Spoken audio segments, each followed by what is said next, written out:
nakyogerako era ne sipiika ne mugamba nti muwadde abantu ab'enjawulo okuwa endowooza zaabwe olunaku lumu lwokka ate mubayiseko olwo olunaku lwennyini.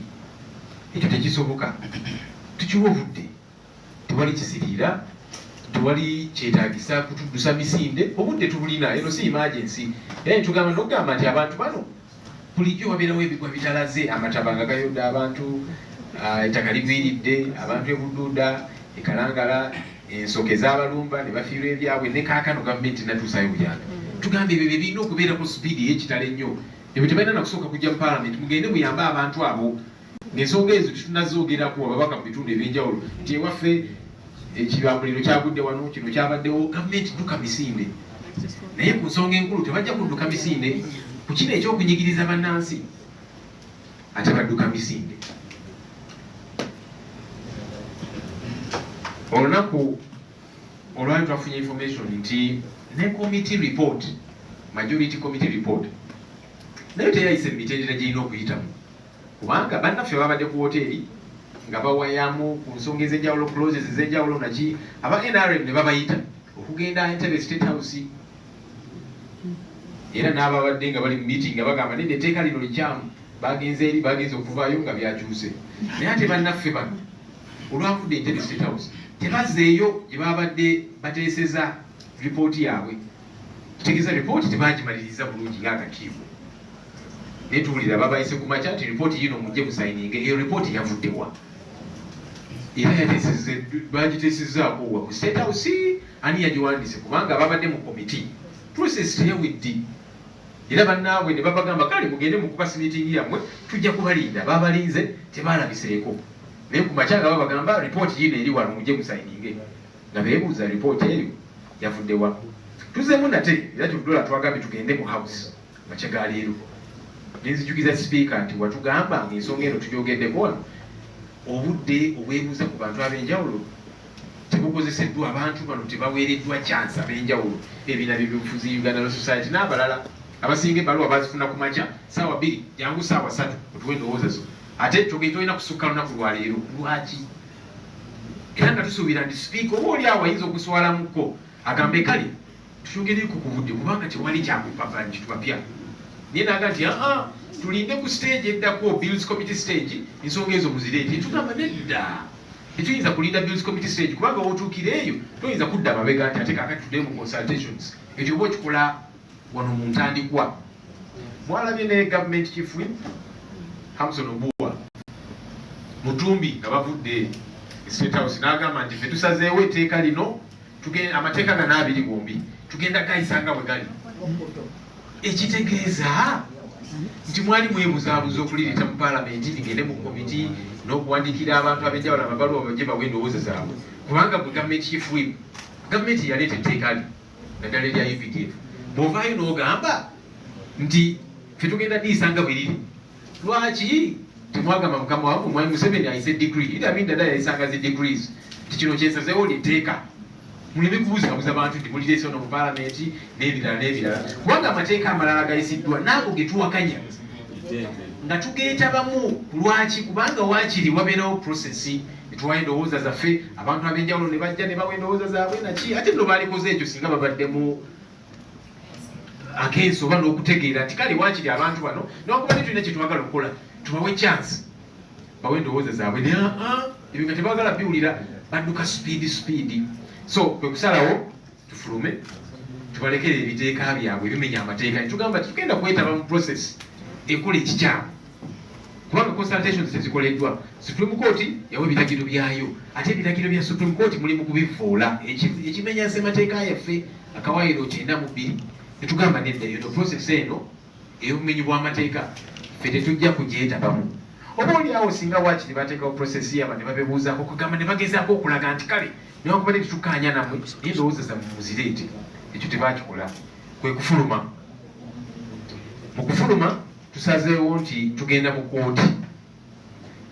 mu kooti okuwakanya amateeka gano agaleeteddwa mu bumenyi bw'amateeka awatabadde consultations n'ebirala. Era ne kooti nayo tugigamba nti kooti ensukkulumu yawa ekiragiro ekyo kivooleddwa kooti mugenda kutuulawo mutunule butunuzi temujja kwerwanako katusubire kooti ejja kwerwanako.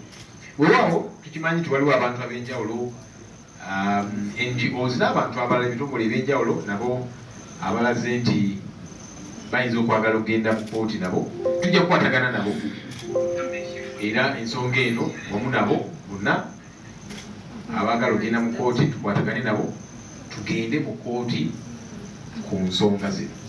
Mwebale nnyo.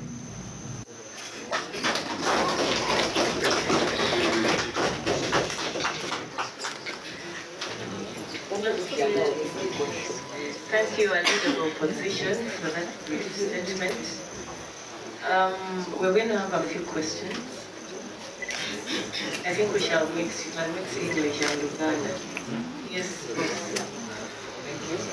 My name is Jan Okomonyi. I work with BBC. Mr. Law, after the walkout, we witnessed there was some bit of disagreement in the section of the opposition force. There are those members within the opposition who are not agreeing with you on the walkout. Where does this leave the opposition parliament, and where does it leave your standing ahead of the citizens? Okay, thank you. Yes, Canary. Thank you. My question to you, Lord, is yesterday you had said you actually going to attend Parliament and put up a spirited fight. Today you attended Parliament before even the bill was introduced. You had already, I think, planned the walkout. And then some members of opposition stayed in the House, even though they were the minority. Aren't you sending mixed signals? Juma. Thank you. Mine is related to theirs. Yesterday, you unanimously agreed to attend the Parliament today. And today you single-handedly took a decision to walk out without a consultation of your colleagues. Yes, this is because allow you to raise it. in this meeting, as the reason as why it has taken so long for this press conference to be held, it's because you guys are still arguing. This is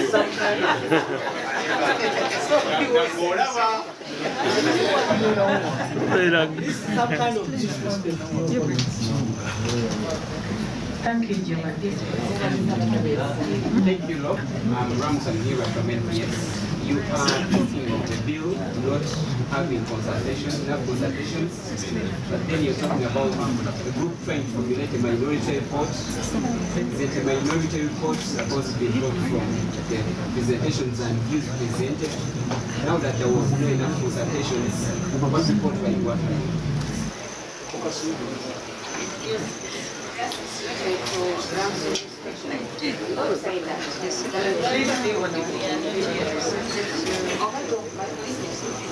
Lord said that the minority report was so good and it's not a good.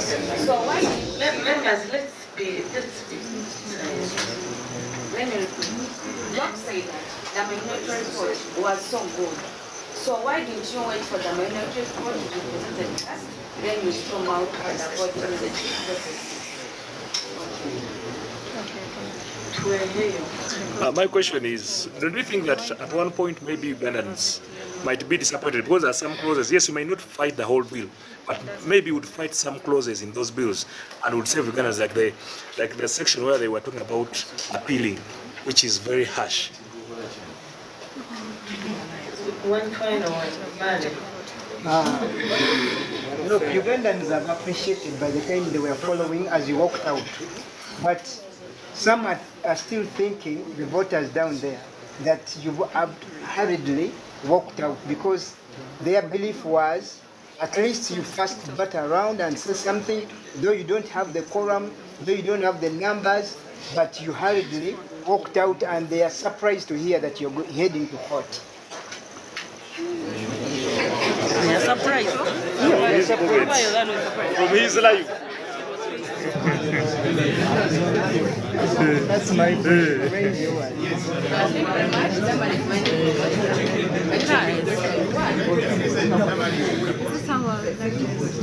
I'm worried to say that maybe you got scared of the beatings and the fact that we saw a number of SFs boxes and men in plain uniforms holding guns. Were you scared of the buildings like you have ever been written before, or there's something else? And number two, you indicated that you're going to court. Are you protesting that 2 bills or it's only one?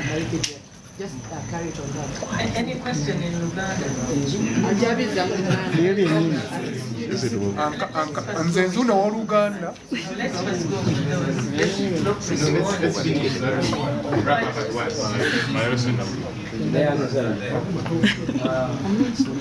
Ono bejoazi wagenda n'otugamba nti oboolyawo okkiriza okugenda kutuula mu palamenti era obaye pozisoni yaabwe. Naye bwe wavuddewo online okwo ebigambo ebyazze nga bikulu nga byali biyitirivu nnyo. Ojja tumanyi Ssenyonyi oli waffe, ojja tumanyi okola bw'oti, kakati olya nabo n'ebisigadde. Tewanayisa ssaawa 24 mu ssaawa nga 15 ezayiseewo. Oze n'okyusa n'ogenda ku pozisoni y'abafuuti soja gye badde batandise okuraizinga nti mufulume palamenti. Ekiruusa nti okkiriza bafuuti soja bakuvuge mu nkola y'okulembera palamenti. Ekyokubiri, bw'oba oli mu kugenda mu kooti ng'okkiriza abantu babalemesezza olw'ensonga tewali demokurasi, ng'ogamba nti Mwami Museveni kyagala kintu kijja kuyitawo eri mu kkooti gy'atalina buyinza era by'ogenda otwalayo tajja kuinfluensingayo neyanzizayo. Okay, thank you so much, Vijay. But when have the response from?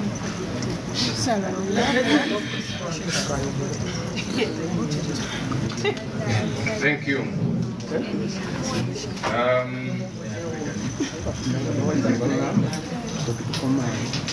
First of all, those who are saying, why has there been a change of mind? There's been no change of mind. We told you yesterday that we shall be in the house today at 10 a.m. And we were in the house. Some things we might not tell you everything. Yeah. It's also not very wise to give a blueprint of literally everything. Yeah. What's important is we did inform you that we shall be in the house today at 10 a.m. because that's our house. They can deploy, you've seen drones all over, they can do whatever and all of that, but it is our house. So we said we shall be here at 10 a.m. And at 10 a.m. and that was very important. We had the option of not showing up today. Yeah, as some people were saying, but we said, no, this is our house, it is our space. We shall be in the house at 10 a.m. And we were. Do we have trust in the courts of law? Look, there are still judges who are very concerned about this country. And you've seen some progressive decisions. And that's why you see Mr. Museveni many times is always castigating some of these judges, saying some you bad judges should stop releasing people on bail and so on and so forth. Yeah, because there are some judges who are saying, but the law is the law. Why do you hold somebody for donkey's years without releasing them on bail? It is wrong. So they are there, and we believe we shall be able to appeal to that school of thought. Besides, it is the same Supreme Court that issued this ruling. So we are saying, this was your ruling. Fight to see to it that it is upheld. Somebody asked disagreement from some members. Yeah, that can happen. And that's why we normally agree to meet. Yesterday we were here, and the number you see today is a lot more than that which was here yesterday. So if for one reason or another some members were not here yesterday, and they are unhappy and so on, I am a leader, and you know, these are leaders, these are mature adults and leaders in their own right too. You're not going to get a stick. Look for people, where are you? Come here for this meeting, and so on and so forth. No, that cannot happen. We respect one another. So when we call for a meeting, some will show up, some might not show up. Maybe you'll hear them quarreling. Why did you decide the way you decided, even when they were not present? There's nothing I can do for them, because this is not a school. I'm going to get a chiboko and I begin to whip fellow leaders, because even the chief opposition whip, he whips within the rules. He will invite members, you know, reach out to them, please come and attend plenary, attend committees, attend meetings and so on. But he's not going to arrest any member. Yeah? So we keep moving nonetheless. Because you see, in the run-up to all of this, you've been seeing all that's been happening. Some people you will not whip, You know, some people you will not whip. We told you about the 100 million shillings, for example. And we said NRM people got it. But even some opposition, not all, but some.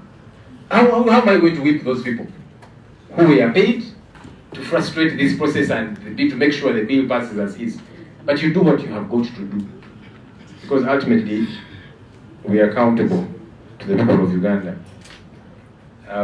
Yes, Canary has asked to say we are going to be in the house. Yes, we were in the house. By 10 a.m. You saw that our side had more members than the NRM side. Because that's what we promised, that we shall be in the house. And we were in the house until we took a decision. Now let's step out. Juma says, I single-handedly took this decision. How would you know that? Do you know who I consulted with and all of that? You've not sat in our meetings and then all of that. We meet as leaders to discuss, paint scenarios, and some things we say we'll follow up. Let's keep in touch with each other and so on and so forth, and then you move. What's important is that we get to meet and share ideas, and consultation keeps happening. And even as we agreed that as events unfold, we keep monitoring and pushing through. Maybe if the speaker had hearkened to our plea that let's allow for proper consultation to happen, perhaps we would still be in the house right now. Because that's what we're saying. Don't hurry this. There's no need to hurry it. Listen to all the different views. There's no reason for us to hurry to second and third reading and so on. It's still within our control. There's nothing burning that we must hurry. There's no legal deadline that we are trying to beat. It's not like the appropriation bill, which must have been passed by a particular date. And even with the appropriation bill, you have an entire financial year to get ready. So you cannot hurry members in the last week. You had an entire year to prepare. But this particular one does not even have a deadline by which we must have passed it. And that's what we're saying. So perhaps if the speaker had listened to that appeal, we would still be in the house. But here we are. Ramson, minority meant to be from the major. By the way, the minority actually included the issues of no consultation and all of that. So some issues were really expected. Also the breakage of Article 92 of the Constitution, which we have been talking about all this while. All those were captured. So yes, I stick to what I said, that our minority report was a very good report. And we'll share. Our minority report was a very good report. And we'll share.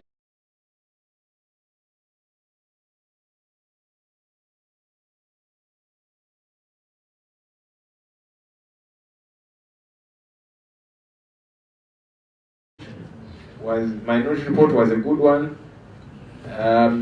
Why not wait to table it? You see, you also don't want to, I mean, you can't keep walking into a ditch and you keep walking. You see that this is a ditch. You told the speaker, this is wrong. Let's rectify. There's still time to rectify. She said no, so why do we keep moving and falling into a ditch? Why? Maybe you should have fought some clauses.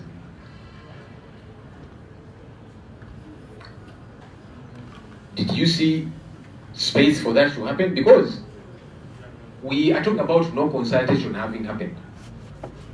Maybe the different stakeholders were not going to oppose the entire bill. Maybe. But that space was not accorded to them. So now at this point you cannot even say, maybe you should have said to fight this clause or the other or whatever. No one wanted to listen to that reason, and that's why they locked out everybody. Yeah, some are unhappy, some are happy. That's leadership. You've got to take a decision, and all of us take decisions at our different levels.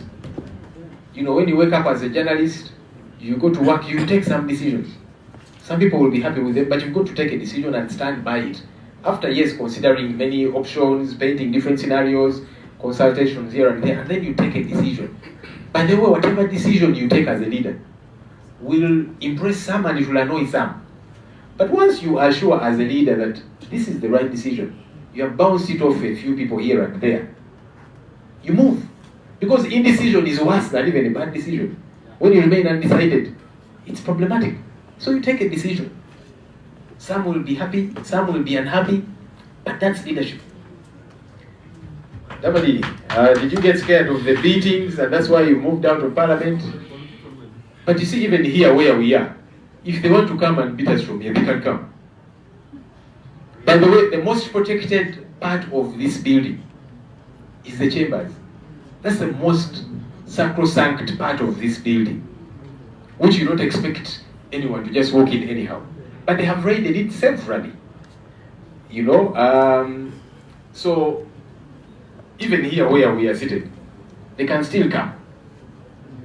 People have been abducted from their homes and eventually taken to the military courts and so on, waylaid and so on and so forth. So you can't say that let me go away from here and go here that I'm safe here. No. These law breakers, they don't care about the law. They can find you wherever. Are we going to court over both bills? Like we have said, both bills are problematic. There was no consultation for both bills. Really, there wasn't. Of course, one is more contentious than the other because one bill is about life. People, the Machetes, the Kalanzis, and so on, they have been in jail for coming to 5 years now. They don't know their fate. So it's a matter of life and death. Some people have been sentenced to death by the military courts. Others, you know, you have seen Mr. Museveni's son, Muhoozi, saying, I'm going to arrest this one, I will lock you up, take you to the basement, beat you up, and so on. So this will be handing him now the law to use to do whatever he has been doing outside the law. Yeah, so, but both bills are problematic, and yes, we are engaging with different legal minds, and then we pursue the court direction. I think those were the questions. Briefly, in Uganda. Hey, all complete that's no Uganda. Can I? Disagreement. Enjawukana mu ndowooza, banogera kino, banogera kiri, weewaawo kulembeze oluusi bubeera ne mutuula ne muwaayamuko. Abamu bayinza okukkiriza, abamu ne batakkiriza, ne mumaliriza nga mulina okusenvula. Kanala yabuuzizza mwagambye temugenda mu house leero ate nga mwavuddeyo. Yes, twagambye tujja kugenda mu plenary era twagenze saawa nnya zaagenze okutuuka nga tutudde wali mwalabye nti sayidi yaffe ffe twakedde n'okukeera nga weetuli bannaffe nga tebannajja. Ekyo kyetwagambye tuyinza okuba tulina bingi bye tutaabagambye, ebimu tubyerekeriza naffe tubyerekera ne tubabuulira kyetulina okubabuulira. Twagambye tugenda kubeera mu house era ne bwe twatudde ne bannaffe tukanya tugende mu house tukole ekirina okukolebwa nga bwe tumonitoring embeera osigala ogitunuulira nti kakati kyekigenda mu maaso kyekitambula. Era nga kyo kigenda ne ku kyajjuma twasazeewo gwe nga gwe nedda si bwe kiri. Kuba twatudde wano tugamba tugende mu house ako kazindaalo kaffe tugende tukakozese era nga bwe tuteekayo ensonga zino enkulu sipeeka tumujjukize nti nyabo ogamba ojja kuwaayo obudde bukyaliyo. Zino bills osobola n'okuzijja ku order paper n'oteekako ebirala. Abantu abalina endowooza ez'enjawulo abakugu n'abalala bajje mu kakiiko bawe endowooza zaabwe kubanga tewali kisiriira, tewali kinatuddusa sipiidi. Oba oliawo singa sipiika yatuwuliriza n'agamba kale kati kyongere obudde kubanga netteeka lituwa ennaku 45 kakati gwa kakiiko okawadde olunaku lumu okusinkana abantu ab'enjawulo. Ekyo tekisoboka. Oba oliawo singa yatuwuliriza twalibadde tukyali mu house nga tuli ku nsonga endala ez'enjawulo neyaganye otuwuliriza ne tugamba kale kasita tukitadde ku record tuddamu okumujjukiza etteeka ki kye ligamba ku nsonga zino. Ramson, minority report terina kuva mu ripooti enkulu ne bino ebintu ebirala byonna weewaawo byabaddemu. Infact ebintu ebimu byo twabyetegekera nga bukyali tugamba nti kaakati kino kivoola ssemateeka akawairo 92. Ekyo kyo kirina okubeeramu n'ebirala ebize bikolebwa consultations ezikoleddwa tugambe ekyo nakyo tulina kiteekako essira. Naye nga bwe tubagambye bannaffe basaze butambula nga bwe batambudde. Gloria nti lwaki temwalinzeeko? Munaye toyinza kutambula ng'ogwa mu kinnya n'osigala ng'otambula ng'ekinnya okiraba. Nino osigala n'otambula n'ogenda n'okigwamu. nedda kitu kiba kituufu. So tuwagambye nti yes tujja kukola ekirina okukolebwa paka ku stage wulabire ddala kika tugenda kugwa mu kinnya lwaki tuba tukigwamu tekyetaagisa baale nti yes waliwo abamu maybe tuheeyo tuheeyo yagambye nti tuoba oli awo twalirwanyisiza clauses ezimu naye kati abantu batobawadde na chance kujja kuwa ndowooza zaabwe kubanga nkakasa nti ababadde bajja okuleeta mu kakiiko endowooza zaabwe oba oli abo babadde tebagenda kuwakanya tteeka lyonna lyonna pages 15 naye tubawadde chance ogamba nti kale eno close eno zikiriziganya nayo eno njiwakanya eyo chance tebaddeewo baale abamu basanyufu abamu si basanyufu naye obukulembeze bwe butyo baale ndiwulire ebyo ngambo simanyi oba bituufu nawe oyagala fuuka mukulembeze oba oli awo eno gye tuli gyojja naye obeera omukulembeze era olwete mukulembeze gw'amawulire olaba kaakati obeera omukulembeze oba omukulembeze ffe eno gye tuli bannabyabufuzi oba oli mukulembeze mu bamawulire oba oli mukulembeze ku kyalo kyo ne mu famire oluusi oyina kukola decisions ezimu n'osalawo tugenda kukola bwe kino oba kiri abamu bajja kusanyuka abamu tebajja kusanyuka naye ate ng'omukulembeze kikukakatako okukola decision twatudde wano tugamba tugenda mu house leero abantu abamu tebasanyuse naye ne tugamba tugenze mu house era twabadde olunaku olwaleero paka tutuuse tugamba nti kakati tukifulume so ate munnange bw'otakola kusalawo ekyo kikyamu okusinga n'okukola okusalawo kukyamu kola decision damali titwatidde okutuyisaako emigobante munnange abantu bano tebaswala ne wano wetutudde bwe baagala bayinza otusangawo kati gwe kyekikulowoozesa nti wano wetuli tuli safe era gye twabadde tetuli safe ate nga chambers ezisinga okubeera protected nti eyo abantu tebamala gayingira naye bayingirayo so toyinza gaa nti kakati eri tuvuddeyo ne tujja wano wetuli safe wano mu boardroom ya leader of opposition n'olowooza nti ojja kuba safe bwe baagala kubanga vaani we ziri wali bayinza otukimawo wano naye ffe tetulina kutya era twagambye tujja kujja mu house leero oba badipulonyize batya oba batya eno house yaffe abantu baatulonda kwekujja tugenda mu kooti ku bills zombi zirina obuzibu bills zombi twabaddewo kwebuuza ku bantu ab'enjawulo okumala ng'etteeka bwe ligamba of course bill emu yate ekyamu nnyo kubanga yeekuusa ku bulamu bw'abantu eno eya UPDF eyo yo yakufana kuwona abantu babawamba bali eyo makumira bamachete bakalanzi baani bagenda myaka 5 bali eyo emisango tegyatandika bali eyo kugamba eno yo of course ebaddeko nnyo ebbugumu kubanga yo ekwata ku bulamu bw'abantu naye nga of course nga bwe ngambe tugenda kuwayamuko ne bannaffe abalala abatuulidde bagamba nti nabo baagala genda mu kooti ngaffe tumuvinga awamu tubeere ne kyetuyita joint suit ekisembayo kisitu yes lwaki twakyusiza ensalawo yaffe ffe twasazeewo kati bwe tusalawo tugenda kukola kino era ffe tugamba nti kakati kale tukole bwe tuti naye kyenkiza nnyo twagambye tugenda kubeera mu house era tubaddeyo paka tugambe kakati tufulume wabuuziza n'ekirala nti tulina obwesige mu makooti munnange amakooti waliyo abantu abalamuzi era boolaba ne bagamba nti tulina okukola ensala ku lw'abantu mwami Museveni azze abayombesamu abalamuzi lwaki muta abantu kakaluka kooti naye abalamuzi abamu basigala bata abantu kakaluka kooti nga bagamba nedda omuntu ono ddembe lye okumuwa bbeeru newankubadde mwami Museveni tayagala tubawa bbeeru naye etteeka bwe ligamba abalamuzi abo gye bali ate munnange ne kooti yennyini ensukulumu yeyakola okusalawo kuno ku saidi y'abantu era gye tudda tugambe nti mwasalawo bwe muti bannaffe bano ate bo basazeewo okukola birala mugenda sirika busirisi nga kooti gye tudda mwebale nnyo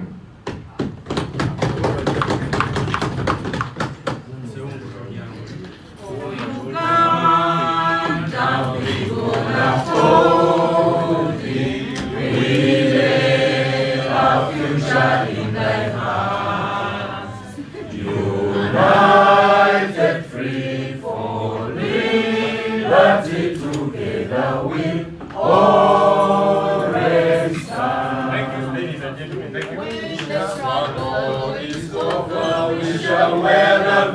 victor's crown. We shall wear the victor's crown. We shall wear the victor's crown. When the struggle is over, we shall wear the victor's crown. In the new Uganda, we shall overcome someday. Deep in our hearts, I do believe we shall overcome someday. 7 must go. 7 must go. 7 must go someday. Deep in our hearts, I do believe 7 will go someday.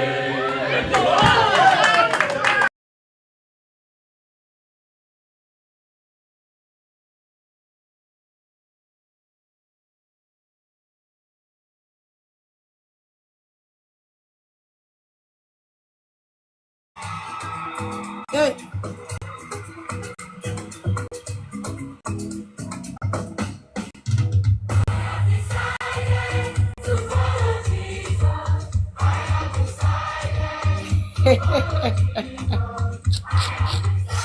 Abantu bange tigenolana Mr. Engineer agamye nti munaye asemweddemu no.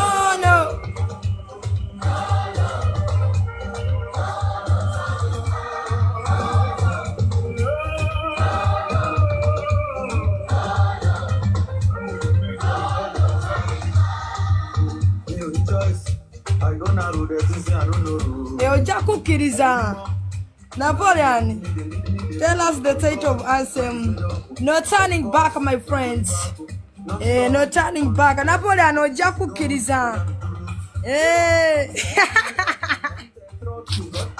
Andi munaye webagamba nti anthem eddemu mba nina jiza nenjiri playing oshegeera so byebyo ojja kukkiriza nti live ya princess yanjawulo kati genda awalala tulaba onaasangayo anthem ginoonyeeko live erina anthem y'oluyimba genda oginoonye ojje wano nkuwa ekirabo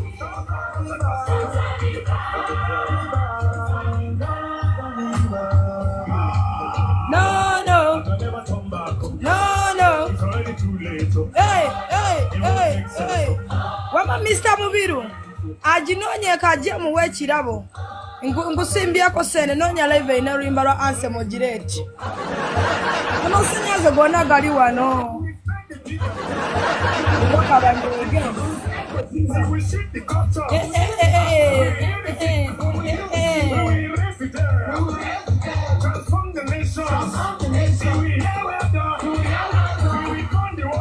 Wamaliwa abakutemu tugenda aliwa abakutemu tugenda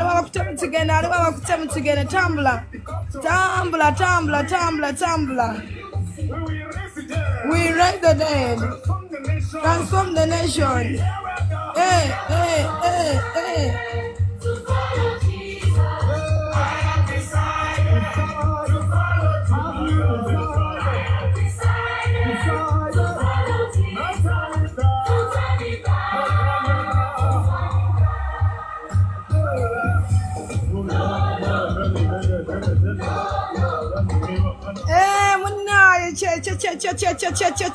waliwo natubeera tuba waka vibe ate nga mwekwatakwata munaye nga mugamba mukakasira bulebulungi akakube wamwe weekali munaye akakube eno katonyerera walokose oba munaye fe nkugambe buli wamu tubeerayo and this is our gospel song.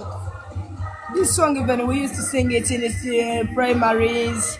You know kati abaana bagenze ne bakakola muka remix tugende ne bakanyumisa ITN band wama we meeting tugende ne teri nkuba obampi bamala ekigenda Sunday school okyegera wama kana kayimba twakayimbanga okuva edda naye kati bagenze abaana ne bakaddamu ne bakakola remix never, never. I will never, never.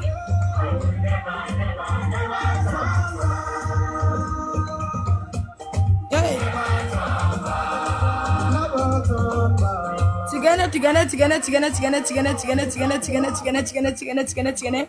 And much tewali tunonya idi food. Sha, idi food ani yajiria ku idi. Tewali obago wajiria bakuita no jiria. Bamale tigena matamble. Teka erinya limlisia engineer. Napoleon idi food go wajiria yako. Muna efete twagira no bobuza sango. Na yete yagira bako. Kati goba wajiria wesimi. Bamale tigena. Wama bakutema aliwa tugende. Ha labona ali mu ghost banash. Wolufu ali mu ghost. Mumujeyo. Ali mu ghost wolf. Byebyo. Kasto bera to tapinga. Obato ina network.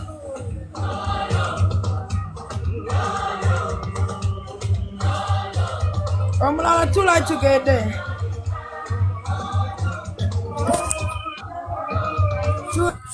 Tula chamle.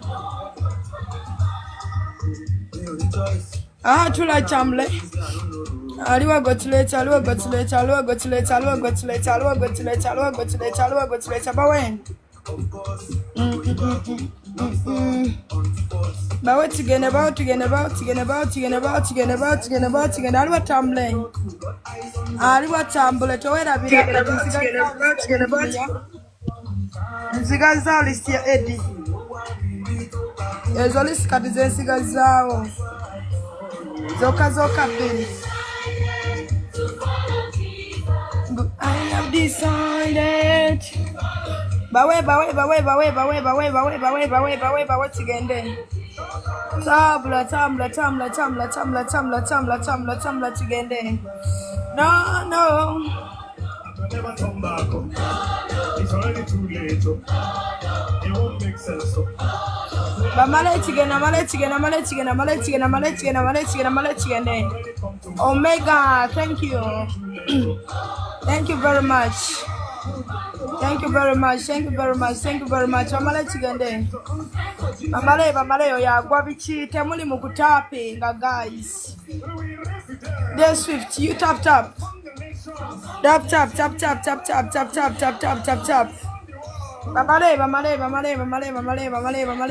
Male tigende. Thank you Omega. After day shift munata pinga. Morning shift batapinga na making 1M. Mwesura munata pinga mutapinga to making a 1.5.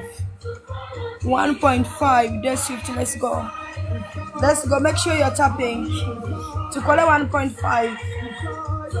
1.5. Kati baby go resi okola chi mu ghost vayo. Aliwa bakutemu ama naveyo. Toina network yadde. Byebyo.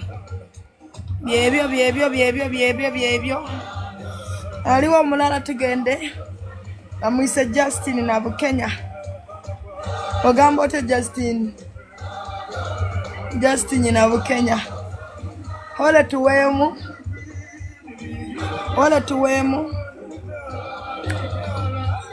Wale soko tuwe.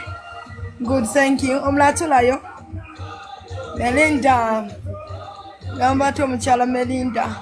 Royo bambi ntagingira abante namba etambule. Royo ntagingira abante namba etambule. Royo wange tag people.